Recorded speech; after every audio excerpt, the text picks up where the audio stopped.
Good evening, everyone. Welcome to another edition of the Daily Deuce. I'm Gary Graves from outside humid Louisville, Kentucky, where the temperatures are approaching 100 degrees. They might have crossed over as I prepared for this show. Back home in Maryland, the land of pleasant living and hopefully the land of pleasant weather. My good friend, longtime esteemed colleague, John Webster. John, how are you? Gary, how you doing, man? Another great week in sports. Had a lot of fun, but let me be very clear. It is above 90 degrees here today. There is no wind blowing, and I'm very happy, man, because I wanted 95 or hotter. I'm just happy as a What? pig in slop in Salisbury. I love it. What? Are you kidding me, bro? I didn't know you like hot weather. Love it to death. I I love mean, it to death. I like warm weather. I can even deal with 90-degree weather, but 100 degrees and right now we got 70% humidity. So I mean, I went to Yankee Candle and bought a candle and melted on the way to the car. That's how hot it is here. I was sitting outside at work today with a jacket on, Gary. Oh my gosh. Oh, there's something wrong with you, man. There's something wrong with you. But anyway, 90 degrees, that's not bad. What's the humidity like? Don't know what the humidity is, but I can tell you nothing. I'll use improper English. Ain't nothing moving outside, Gary. Now that's hot. That's hot. Hey, Speaking of man. hot, John, well, first of all, before we get into that, let's say hello to our producer, John Pitt, because we don't want to be remiss in recognizing our traffic cop and the guy that keeps us honest and hopefully on time. Yeah, I'm with John on that. I'd rather be hot than cold. It's easier to cool down than it is to warm up. So I'm not going to complain. Yeah, but I'm telling you, the only thing I really hate about hot weather is things like when you go to the grocery store and it's so hot that like perishables, as Mr. French used to call them on Family Affair, where some things get soft on the way home. And I'm only talking about a short drive. And I'm like, this is what drives me crazy sometimes about the summertime. And Hey, hey, don't Gary, even think about eating chocolate in the summertime in your car. hey, Gary, I love you like a brother, but you're really dating yourself saying Mr. French on Family Affair. John Pitt has no idea what you're talking about. Yeah, but you do. You do. So don't act ignorant. Don't even try it. You was in there watching Buffy and Jody and Sissy and Mr. Bill, the inimitable Brian Keith. Don't even try it, John. It's not working. You wake up with the same aches and pains as me. I hear you, my friend. I hear you. Yeah. What you got going on today, man? What we gonna do? Well, like I said, speaking of hot, man, we're going into Game 5 of the NBA Finals tonight. Steph Curry coming off a 43-point game that claimed Game 4, even the series at 2. John, really looking at these first 4 games where each team has won once on the road, I don't know how to predict this. You would think that it's a home court advantage for Golden State now that they've won Game 4 and they've seized momentum or they've seized home court. But they already proved in Game 1 that they can't win with that. And they had a little bit of a break before going into that game. Playing away from home seems to benefit the Boston Celtics.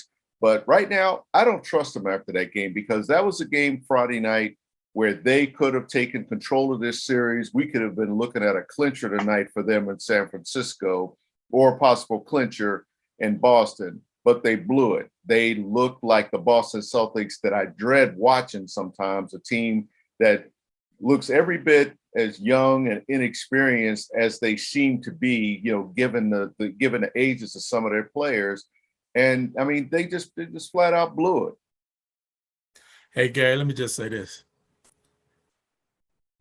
I'm gonna put it out there for you, man. We're gonna do analysis after, but let me put it out there for you. Golden State won a big game Friday night, crucial game. Steph Curry, what the words can't express how great he played. Thompson hit some key shots in the fourth quarter. Draymond Green came back off the bench after he was benched to make some key rebounds and make a key assist. They played well. They had the momentum, Gary.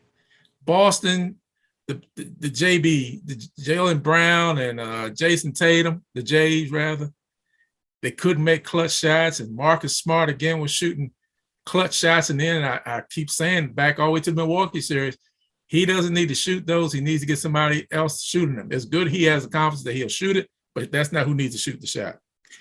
I think they lost a big game. I think their confidence may be wavering. It's just rough. And I think Golden State has everything going for it. Perfect setup for the night. Game 5 here in San Francisco. Hey, man, you couldn't ask for anything else. That's why tonight I am going with the Boston Celtics. I knew you would say that. I knew you would say that. And it's not just to uphold your pick. But, John, I can't disagree with you because, again, Golden State got what it needed in Game 4. They got balance. They threw. I mean, Boston's biggest problem is that they did not adjust to Steph Curry, which was the thing that really surprised me the most. And actually, that was what really disappointed me about the Celtics, that the best player on the floor by far, that they didn't account for him. I mean, they tried, but they really didn't account for him. He was getting what he wanted on their floor. Not only did he come in and eat their food and everything, he slept in their bed. He left the toilet seat up and everything. And then he left the door wide open when he left the house. Even worse. Hey, I'm going to tell you this. And watch this. I've been working with a friend all week to get this name right. So watch this, Gary. Ime Udoka will make adjustments. My friend don't want me to mention his name, but he knows who he is. Thank you very much for helping me with that name right. Boston's coach will make the adjustments tonight. Ime will make some subtle adjustments. Tatum will play a lot better tonight. He will play a lot better. He can't continue to be in this slump. Now, my son said to me this morning that Tatum may have a bad shoulder. I haven't heard anything about that. Have you heard that, Gary? No, I haven't heard that either. I haven't heard that, so we'll see. Brown was getting some very good shots in the fourth quarter. The last 5 minutes, they just weren't going in. He was getting to the spot he wanted to get to. Now, here's the thing. Boston does not like to double team. Ime Udoka will continue not to double team based on what he said in his press conference. But I think a thing that they need to do with Curry, you need to make him expend energy on defense. He's going to make you expend energy while you're defending him. You need to do the same thing back to him on the other end. Run him through some picks, post him up down low, give him some love taps. You got to make him expend some energy. He's getting good looks. I mean, they were putting a body on him. They were doing everything they could, but you got to make him work even that much harder on the defensive end. Golden State side, you got to get somebody else to come to the party besides Steph Curry. The party's at your house tonight. If you don't want to come to the party at your house, you definitely ain't come to the party in Boston. Somebody else has to step up. Jordan Poole has been inconsistent in this series. He needs to be able to be consistent and hit some more shots. Draymond Green, I can't even put into words whatever is going on or not going on with Draymond Green. But he contributed when he needed to, John. That's the thing. They got what they needed from Poole, Wiggins, and Draymond Green in Game 4. I'll give Steve Kerr a lot of credit. How many coaches do you know that would take one of their big three, one of their stone solid foundations has been to the championships, and sit him on the bench? How many coaches you know that would do what Steve Kerr did Friday night? Phil Jackson. That took guts. Yeah, Phil Jackson would do it. Pat Riley would do it. Greg Popovich would do it. Coaches that have been there, and yes, Steve Kerr is in that group because and what you just named were some coaches that could go on a Mount Rushmore, include Red Auerbach in that group too. Yeah. Now, Wes Unseld Jr. is not going to do that. And for that matter, neither is Udoka. I mean, he. Whoa! I don't know about that, Gary. I think Udoka will do something like that. I think he will. I think he has the guts to do something like that. Based on what, though, at this point, when especially facing a must-win situation, I'm not going to say must-win because this is not an elimination game. this is a pivotal momentum Game game. 5. Yeah. And again, you know, I think it's one of those ones where he wants his best players there. I don't think he's going to do it. I think he's going to. It's like I think he's willing to go with the, you know, where he said he's going to dance with who brung, and he has shown me for, well, at least in Marcus Smart's case, he has made comments to Marcus Smart that we can't repeat on this show to ask him what in the world is he doing. Yeah. And I'm saying it mildly. So I think if push came to shove, if Tatum was miserably failing or Brown, and honestly, you know my thoughts. I think Tatum will fail miserably more than Brown will, because Tatum is not going to go to the rack as often as Brown. Brown is going to go to the rack and is going to get fouled and will shoot foul shots. If Tatum is hitting that three, forget everything else. It's written in the book. He's just shooting threes. He is not going to the rack. But it's been shown in all their games when they go to the hole, the three-pointers open up more. You get better shots when you're going to the hole. You get fouled and you get free throws. And what are they called, Gary? That four-letter word, free throws. So I think if pushed, Ime will do something. I think it pushed. But I think Golden State has to have some people show up. I was saying earlier, Wiggins has been a pleasant surprise. He's been playing lights out every game. I've really been happy with him and his defense and his offense. I mean, he is really, and you know what I think makes him even that much better? He doesn't want to be the number one look, Gary. He's happy being the third or fourth look, and he plays that much better. The spotlight is not for everybody, and sometimes you got to be honest with yourself. And this kid is playing so well being a third or fourth option. I mean, extremely well. I love him on the team. I love everything that he gives every night. But some more people got to come to the dance tonight, Gary. People got to come. Yeah, but I still think the onus is on Boston to keep their composure. They're in hostile territory. They're coming off a game where at times they look lost. And even though, excuse me, it was a 10-point loss, only a 10-point loss, that at key junctures in the third and fourth quarters, they settled for threes. They looked lost on defense. It was almost like they forgot, where Steph Curry was, which tells me they didn't communicate, because it's not just coming off of screens or anything else like that. It was like they did not know where he was. And a lot of times, okay, that basically as soon as he steps across the timeline, he's going to launch one. But from areas around the arc, it just seemed like he knew. Everybody on the floor but the Celtics knew where that ball was going and knew where he was. And somebody didn't say, you got to get over here or switch or something like that. That's how it looked to me. That's where I hope Udoka makes the adjustments. Tell these guys, talk to each other. Because, again, it's not an elimination game, but it's a game that could really swing Golden State's way and put Boston on the verge of elimination when they go back to the Garden. And that's what they don't want. I mean, I agree with everything that you said there.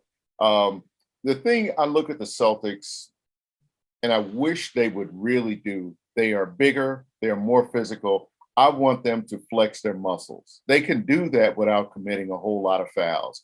They can wear down Golden State. They can frustrate Golden State. That's what they have to do. They did it in game 1. They did it in game 3. And that's what I think, that's the thing that should help them tonight if they reclaim that style that's been helping them. I think they have a good shot at doing that. But the thing they also have to remember, Gary, they were shooting too many threes in that last 5 minutes. Al Horford was shooting and missing. Brown and Tatum missed some. Smart, well, we know Smart took some shots that were not smart, no pun intended. But, they just have to drive to the basket. Drive to the basket. You're in a 2-point game, whether you're up for 2 or down 2. It's no need to go for a dagger right there. Drive to the basket, get the foul, get a good 15-footer, get a good 18-footer.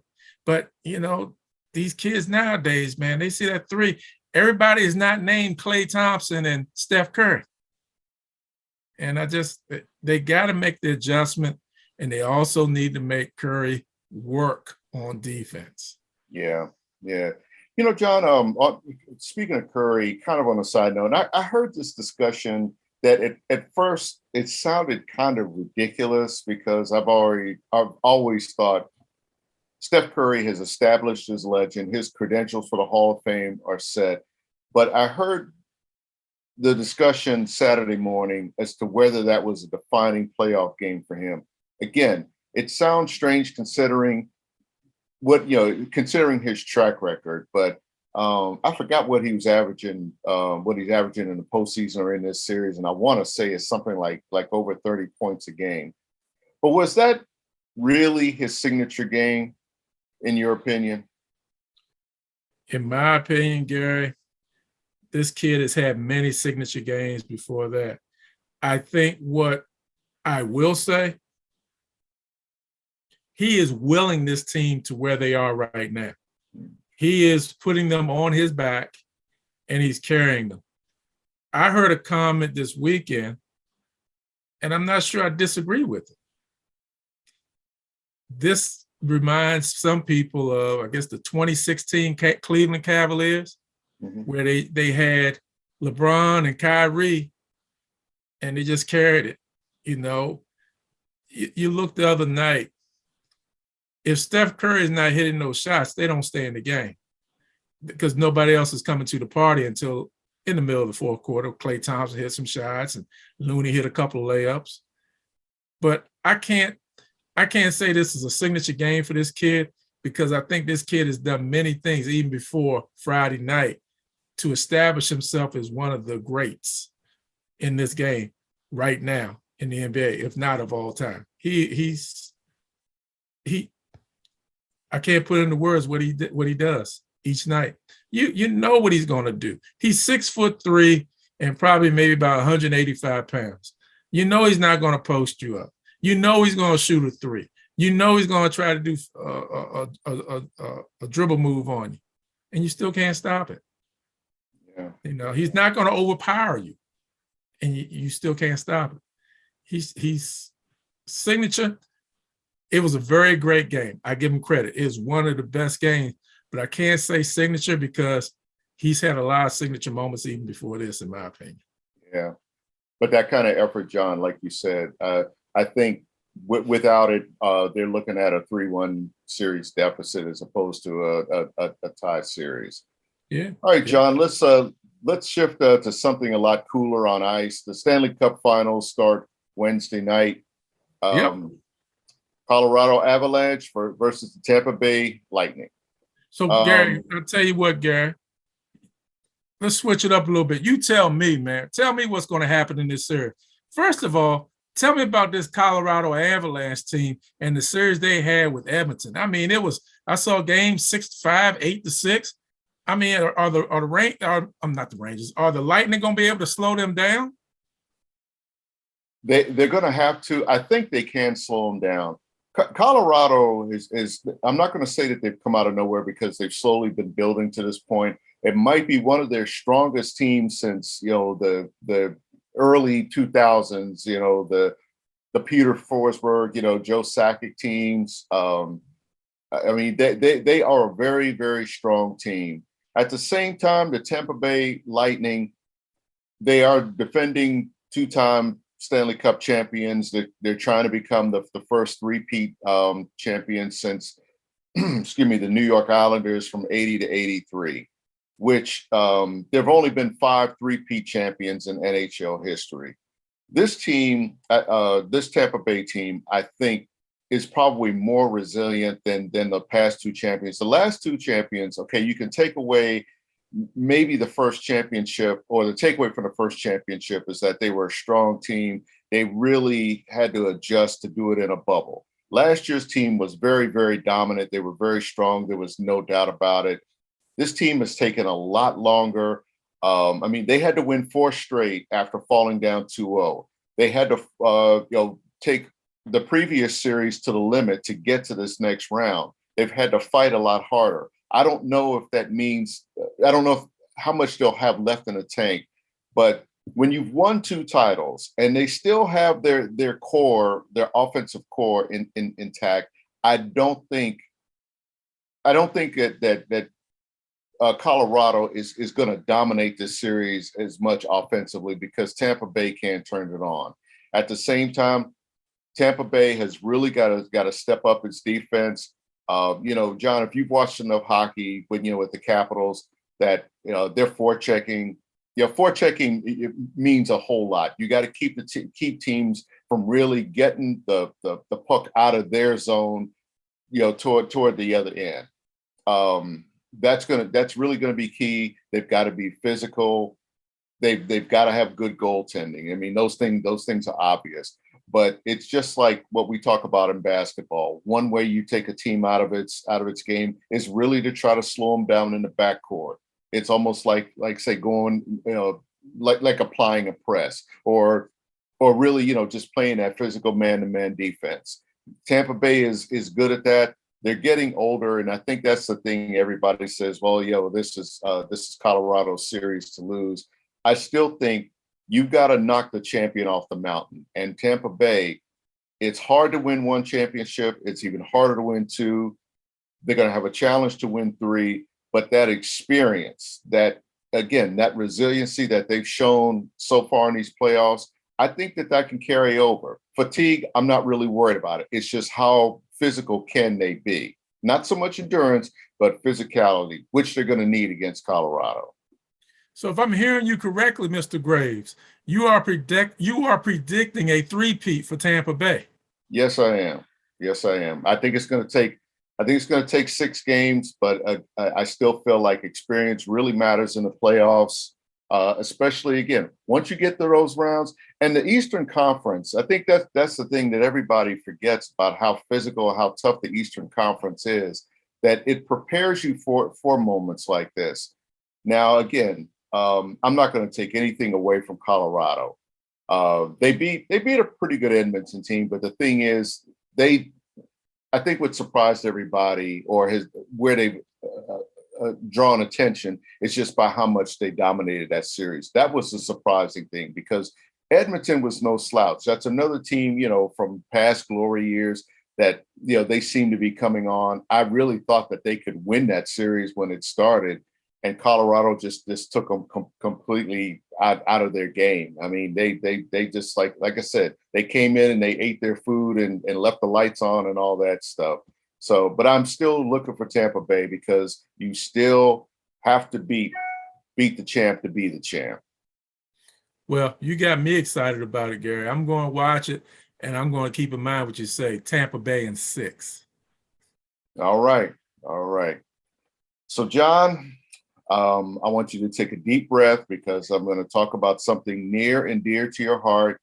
And I don't want you to get upset. I don't want you to hyperventilate because I want Kim's life partner to be around. Okay. Your Baltimore Orioles. The story going out here now is, the rumor going on now is about a possible move to Nashville. I think they said more about what they weren't going to do, offering fuel on the fire about a possible move to Nashville, than them just saying, no, we're not moving to Nashville. And I'm going to hand that one over to you so you can fill in the blanks. Gary, I'm going to tell you something. I'm a true Oriole. You see what color shirt I have on today, right? Mm-hmm. Orange. Orioles. Now, there's been speculation, rumor, innuendo. The Angelos brothers are not getting along. They're going to court. I think Lou Angelos. Now that's a fact. That part is a fact. Yeah, that's a fact. Lou Angelos is suing John Angelos. One of the things he is alleged in the lawsuit is that the Orioles are going to move. John Angelos came out with a perfectly crafted email that said he has no intention of moving the Orioles from Baltimore. He's been there his whole life. His mom went to school in the Baltimore public school system, blah, blah, blah, everything. Sounds great, except for one thing, Gary. He may not move them, but he can sell them to somebody else who will move them. And I'm still concerned. I heard this story in 1984 with a gentleman named Robert Irsay that he wasn't going to move the Baltimore Colts. And then he ended up moving them on the Mayflower trucks to Indianapolis. And the rest is history. I am concerned about this. The Orioles have low attendance. They haven't been winning for the last 4 or 5 years. And as these kids come up from the minor leagues, the question is, do they have the money to pay them? Now, one of the things they have going for them, even though Camden Yards is 30 years old, they still have one of the best looking stadiums in all of Major League Baseball. Gary, you've seen a whole heck of a lot more stadiums than me. Tell me if I'm lying. Tell me if I'm wrong. The only no, you're not lying. The only stadium that I think comes close to comparing to Baltimore is PNC Park in Pittsburgh. Beautiful skyline, beautiful ballpark, but Camden Yards is still a prototype. Nashville is going to be baseball's next growth territory. I don't know if it's going to take an expansion team or a team moving, but one thing I do believe is that baseball is very leery about moving teams, and unless it's a really bad financial situation. That's how the Expos ended up moving to DC, because it was just untenable. Baseball didn't want to run this team anymore, and they found a good buyer there. I think whatever happens with this lawsuit between the brothers, will determine a lot of things. But at the end of the day, John, it wouldn't surprise me if the Baltimore Orioles still remain the Baltimore Orioles. Yeah. And even if they do sell, Gary, I know we got to move on to another subject, but even if they sell, if I'm the prospective buyer, one of the things that I need clarity on before I buy the Orioles is the Masson dispute. Where are we going with the Masson dispute? I need to have clarity before I even think about buying the Orioles, because baseball basically wants to take that agreement, which was signed in perpetuity, and it's not a good deal for the Nationals. But I'm an Orioles fan, so I really don't care. I really don't care. That's not a good deal for the Nationals. They signed it. That's their fault. But it has the potential to, if Major League Baseball goes back on it, it has the potential to hurt the Orioles. Well, now don't get me riled up about that, because again, that's something that was supposed to be settled by Major League Baseball. I thought that there was some clarity a couple of years ago with that suit, and it's still, they just won't enforce it. I don't know why they won't, because it's holding up the Nationals in a whole lot of ways. But you're right. Whoever buys that team, just settle it. It's better to make something just go away and move on, even if it costs you a little bit in the pocketbook. Anyway, John, it's been a good 30 minutes here talking about sports. I know you've got a couple things to throw in at the end. I'm going to shoot it to you. Hey, Gary, thank you. I want to take a couple seconds here to say congratulations to 3 people. They are some of the guests we've had on the Daily Deuce. I want to say congratulations to Kyle Luddy, graduated from Patterson Mill High School, on his way to Stevenson University, full ride playing basketball over there. Congratulations to that student athlete, Mr. Luddy. Want to say congratulations to Devin Dinkins, graduated from Gonzaga High School, getting ready to take his talents as a student athlete to George Mason University. Congratulations to you, Mr. Dinkins. And last but not least, Kenny Avent, a former player from Prince George's County at High Point High School, and now a coach in New Jersey at Woodrow Wilson High School. They won the state championship this year, and Kenny was named Coach of the Year. Congratulations to you, Kenny. I'm proud of all 3 of you. All of you are doing great work and doing a great job. Keep it up, and congratulations to all 3 of you again. Congratulations indeed. Job well done by the student athletes and their coaches and the parents. Let's not forget them either. Absolutely. Yeah. Well, listen, we've got some games to watch tonight. You all have games to watch all week. Plenty of sports, horse racing, golf, all kinds of stuff like that, tennis. So watch those, enjoy them. We will see you here next week. John, it's good as always talking sports with you. John Pitt, we don't know what we do without you. Tell your friends, tell your family, watch us on YouTube, watch us on Facebook. But come on back next week, please. Take care. We'll see you.